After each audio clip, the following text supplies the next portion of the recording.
if my customer is going to sign on for a weekly service, should you still charge them the one-time cleaning fee if they're going to sign up for a weekly service? Or a customer comes on and they're like, okay, well, I want to sign up for a weekly service. Will you waive the one-time cleaning fee? Hell no. Hell to the no, no, no, no, no. I hope I don't get in trouble on YouTube for swearing, but no. You no. Charge that one-time cleaning fee.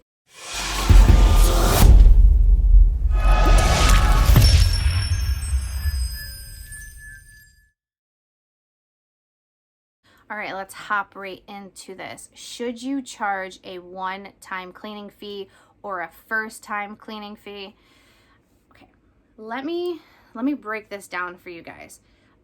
When somebody calls us, right, and they want our service, we need to find out what the state of their property is. So you need to go through and you need to ask them some questions. You need to find out how large their property is, how many dogs they have, how long it's been since the last clean, and what areas it is that they want clean. These are all questions that you need to ask to like pre-qualify your customer. The first clean needs to be priced differently, and I'm going to explain to you why. Because you are going to spend more time and energy at that property. Even if the customer has already cleaned it, it's already been maintained, you still need to have a minimum for your first time clean. So say for instance, I have a customer that calls me and it's like a standard size yard. It's less than 1/8 of an acre. It's one dog. They just want me to scoop the backyard. They told me that they just scooped a couple days ago. You know, whatever it is, they had surgery, so now they need to hire somebody. I understand. I totally understand that. But I have ran into a lot of situations where the homeowner's like, oh yeah, I've taken care of it. No worries. It's only a couple days worth of poop. And I go there and I'm still pulling out 1, 2, 3 buckets worth of waste. The homeowner's idea of clean is much different than ours because we're a professional. It's the same concept as if I'm cleaning my house, I'm cleaning my toilets, I'm cleaning my bathtub, and then I hire a professional company to come in and clean that for me. That's when I'm gonna see what clean really is. Like, does that make sense to you? So that's why you need to price this one higher. Not only did you have to take the time to read the message that they sent you or answer the phone call, you had to get their information in your system, you had to route them, you're probably gonna spend more time in the property because you need to get to know the property, you gotta figure out where you gotta park, you gotta figure out how to enter the property. If the homeowner's home, maybe they're gonna wanna talk to you. You need to take all that stuff into consideration. So me personally, my first clean, bare minimum, is $20. If the homeowner has a problem with that, if they're like, oh, that's a little too much, I wasn't expecting that. For me personally, okay, then they're not my ideal customer. If they can't afford $20, they can't afford my service. In the beginning, did I do this? No, I didn't. Because you don't know what you don't know. But I'm 2.5 years in and I've learned a lot of stuff, you guys. And this is one thing that's really important. You need to make sure that you're charging more for that first clean. It does not matter if they've only spent 1 day or 2 days. This way, when you're going to the property, you can assess it and you can figure out what's going on, and you don't have to feel rushed. You can take the notes that you need to take, because it's important to take notes on that first clean. So make sure you set yourself up for a minimum. So then on the other flip side of that, you have your customers that call that haven't cleaned in 2 weeks, 3 weeks, 4 weeks, 5 months, 6 months, a year, but nobody really wants to admit to that. They're just like, oh, it's kind of embarrassing. It's been quite a while. I have tiers for my pricing, and I ask these questions. It's like my pre-qualifying questions in the beginning. I ask them, how long has it been since the last clean? I say, has it been a week, 2 to 3 weeks, or 4+ weeks? And then that way, that lets me know where my price range is going to start. If it's only been the 1 week, it's going to be that $20. If it's been 2 to 3 weeks, it's typically going to be around the $40 or $50. And then if it's 4 weeks or plus, that's when it's going to be that $70 clean. Now this is just priced off of a one dog standard size yard. And the reason why I have tiers like that is because it seemed to work. For my customers, people feel comfortable paying those prices. You're just gonna have to go out there and you're gonna have to figure it out on your own, but this is what's worked for me and for my area. So a frequently asked question that I get is, should you charge a bulk clean, which a bulk clean, a spring clean, a fall clean, a one-time clean, that's all pretty much the same exact thing. It's just worded differently. So a bulk clean in the fall is called a fall clean. A bulk, B-U-L-K, clean in the spring is just called a spring clean. A one-time clean would be as if somebody called me and they just want me to clean their yard one time and they do not want to continue a weekly service after that. A bulk clean could also be called the first time visit. It's just a play on words. It's whatever you really want to call it. But should you charge that first time clean visit or bulk clean visit or spring clean, whatever you want to call it, if the customer decides that they want to sign up for a weekly service? I've heard of some people waiving that fee or discounting that fee just to make it easier on the customer.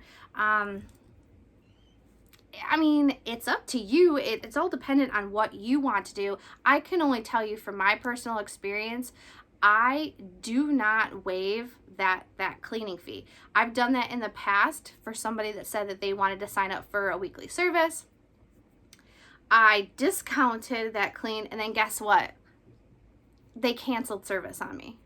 So not only was I out that money for that first clean, now I just lost a customer. I'm not saying that everybody is going to do that, but that happens sometimes. And the reason why I charge more in the beginning, because I'm pre-qualifying my customers, right? So they're paying that whatever dollar amount, right? They're paying that $50, the $20, the $30, the $70, depending on what tier of clean they are. And then, so I charge that fee when I come and I do that clean, right? So I complete the clean, I charge them that money. Then when their weekly service starts, because their weekly service has to start the week after, because if they don't, then they're going to get charged another fee. So it starts immediately after, which is the following week, and then they get charged for their monthly service. Now that might sound like a lot back to back, but that kind of lets me know financially where my customer is. Because if they can't afford to pay, $50, right? And then the $64 or $60 the following week, can they afford my service? That's the question that I'm asking myself. And I'm not saying this is true with all customers, but from my personal experience, the customers that had a hard time paying the first time cleaning fee and then the monthly service kind of back to back, those were the customers that I've had trouble with collecting payments. They're late on payments, or they just didn't pay me. I have about $800 right now in unpaid invoices that I'm trying to figure out what to do. Not from one person, it's from like different people.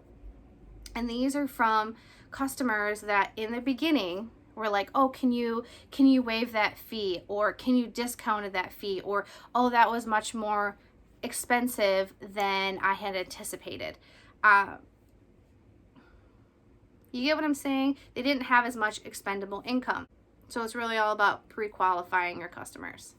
And I feel like it's really important to pre-qualify your customers, you guys, because at the end of the day, we're business owners, right? And the reason why we're picking up dog poop and doing what we're doing is because we want to make money for ourselves, we want to make money for our families, and we want to build up a business. If we don't end up getting paid, right, then we're scooping poop for a hobby. Nobody wants to scoop poop as a hobby. You get what I'm saying? If you do something and you don't get paid for it, it is a hobby. So you got to make sure that the customers that you're bringing on are good quality customers, because you might as well not even scoop those people if they are not going to end up paying you. It's hard to tell who's going to pay and who's not going to pay. That's why the prepaid method, I do 4 weeks in advance with prepay. That's why that method works for me, because at least I know that I'm getting paid.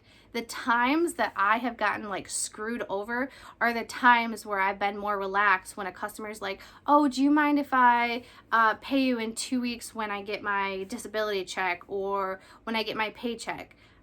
And then I'm like, yeah, sure, not a problem. And the next thing you know, you don't hear from them, but you've scooped them for 2 weeks. Or me personally, I've scooped them for 2 weeks. And then I send a message and they're like, oh, I'm going to pay you on Friday. I'm like, okay. Then Friday hits. Then guess what? I've scooped them for 3 weeks. They've gotten 3 scoops out of me. And then boom, ghosted.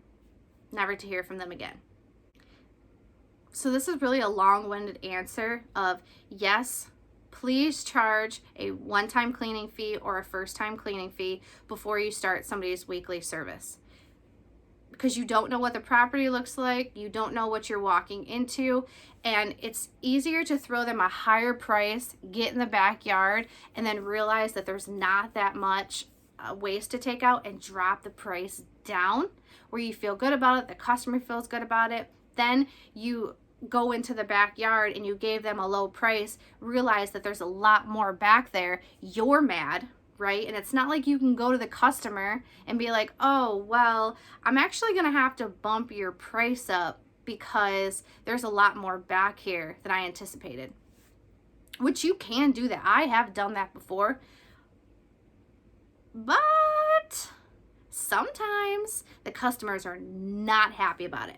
I've had both. I've had customers be like, oh yeah, no worries, I totally understand, it was nasty back there.